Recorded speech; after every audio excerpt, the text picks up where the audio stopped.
how do you invest your hard-saved earned money as a medic? And the second question, will you have enough money to retire on if you don't invest?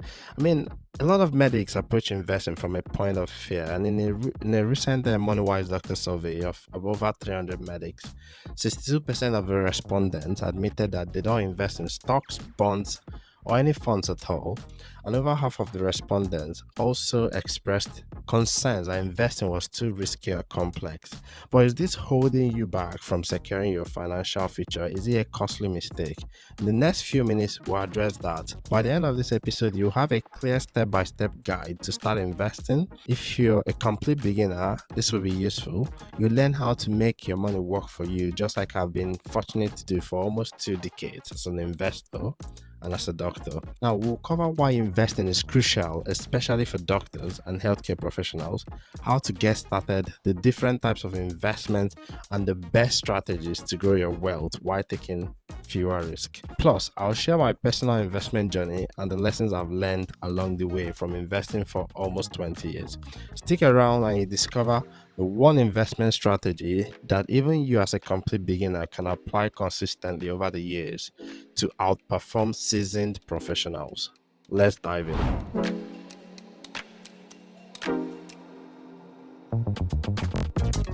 All right, I'm going to let you in. We've got a quick update. We've got some seriously powerful financial insights coming your way regularly every week, and trust me, you don't want to miss out. But here's the kicker: only 25% of you watching this are certain to get this golden nuggets when we drop them on the podcast. Why?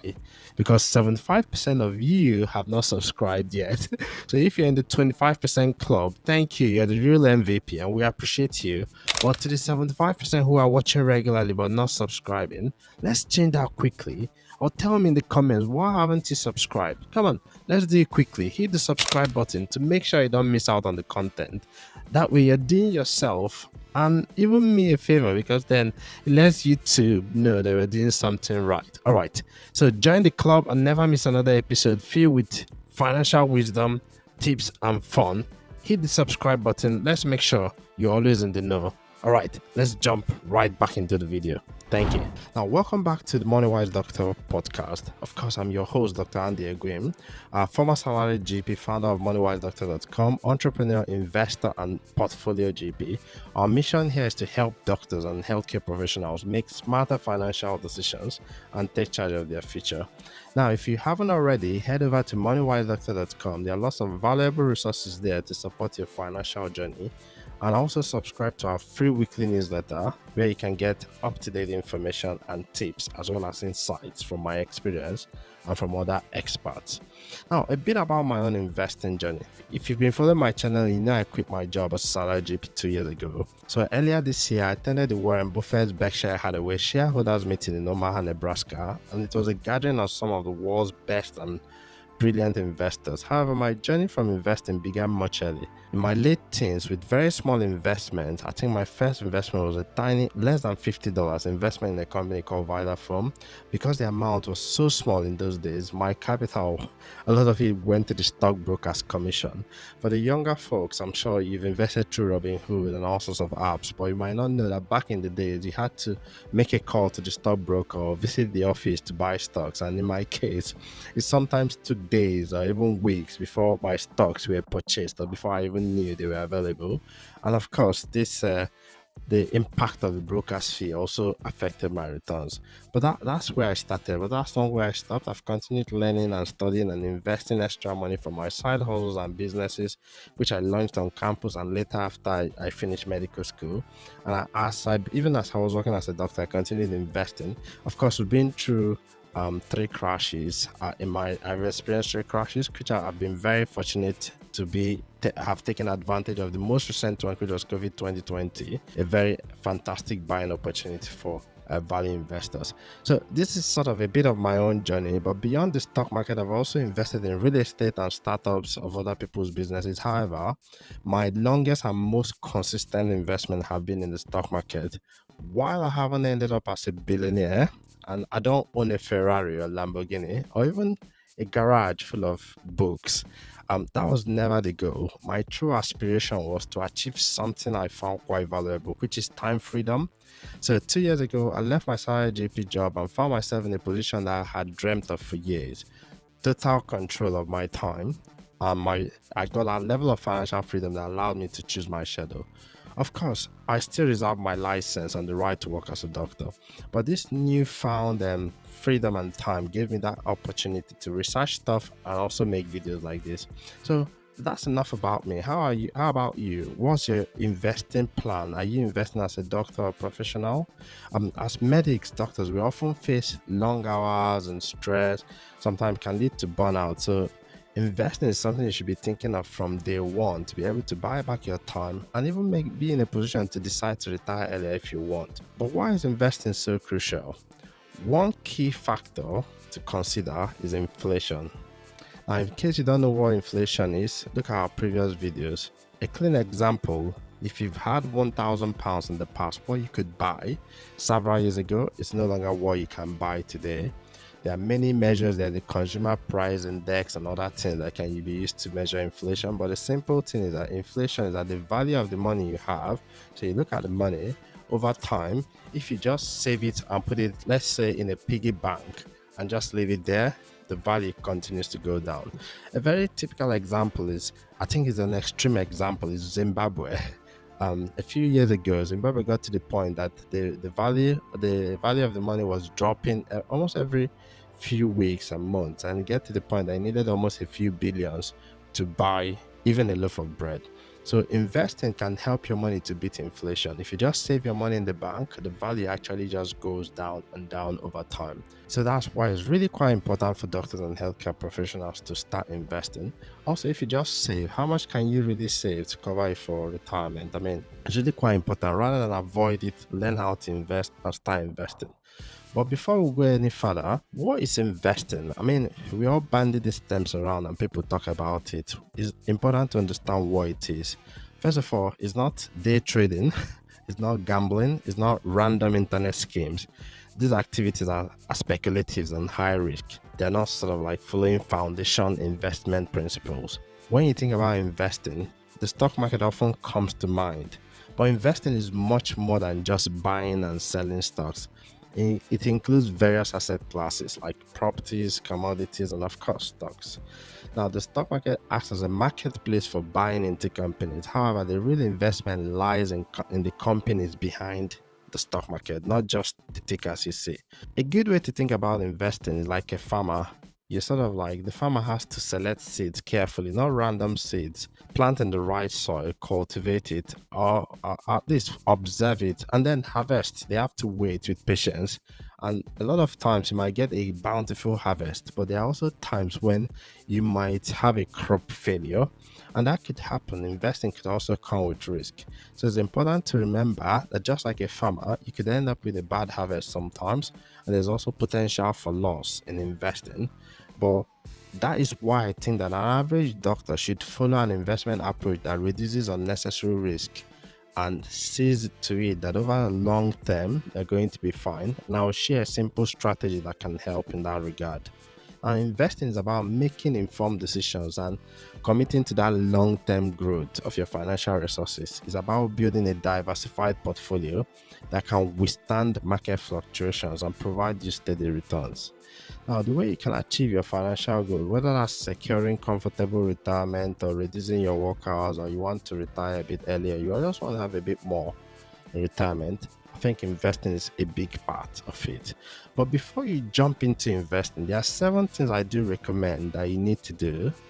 Those 7 things are really quite key. They're really important. And number 1 out of it is invest in yourself. So you need to enhance your knowledge and your skills, improve your earning potential and financial literacy as much as possible. Invest in yourself first. Number 2, do a personal financial audit. Assess your financial situation. Have you got debt? Have you got assets? What's your net worth? You can use that to, check the link in the description. You can use a scorecard right there to check your financial score. Now, number 3 is build an emergency fund. We talk about this a lot. 3 to 6 months of your expenses, save it up as an emergency fund so you don't have to sell your investment. Of course, number 4 will be your financial protection, income protection, insurance. And of course, we've got a book on that. Again, link in the description.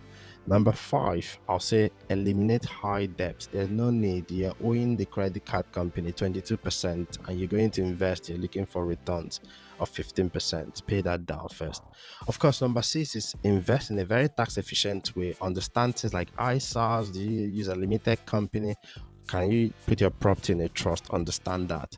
And of course, number 7, seek a professional guidance. If you need an investment advisor, not everyone needs this, but if you need an investment advisor, a professional advisor, get one and get some advice from them. Right. So before you go on to invest, these are the 7 things I think you should look at, consider very carefully, sort this out before you go ahead and invest. Now, if you're about to start investing, the first thing is to think about your investment strategy. If you've sorted out those first things, those 7 things, look at your investment strategy. So if you talk about investment strategy, what am I referring to? Is what is your plan here? Even if you're planning to buy broad-based index from whatever, you still need to have a goal, determine your goals and set up your strategy. How are you going to approach the market? Now, if you think about your goal, why are you investing? Is it for retirement, for your children's school fees, or is that basically to buy a house? Just understand that. So if you understand your goal, make it a SMART goal. You know about SMART: specific, measurable, achievable, realistic, time bound. If you're earning 100,000 as a GP, don't say you want to end up as a billionaire in the next 5 years. Just make a clear plan. And of course, if you check the links in the description or if you sign up for our newsletters, we'll send out clear plans that you can use and then adapt it to your current situation. Of course, also think about your risk. What's your risk appetite? Are you going to have oh shit moment anytime that the market drops, or are you going to be able to just plow it through? So it's very important to develop your investment strategy. Don't just start investing without a clear strategy. Even if you intend to only buy a broad-based index like the S&P 500, you still need a strategy, no matter how simple. So based on your goals and your risk tolerance, you can create a strategy that outlines how you will allocate your investment options.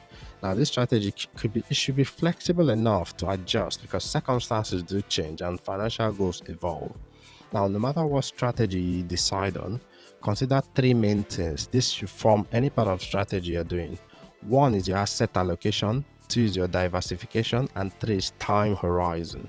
Let's look at each of them. Now, when I talk about asset allocation, it means what goes where. So when it comes to asset allocation, investors can diversify their portfolios across various assets. You can go for classes of assets like stocks and bonds or real estate, that's property, and also cash equivalent. Obviously, different assets provide different benefits, and I will talk about them a bit.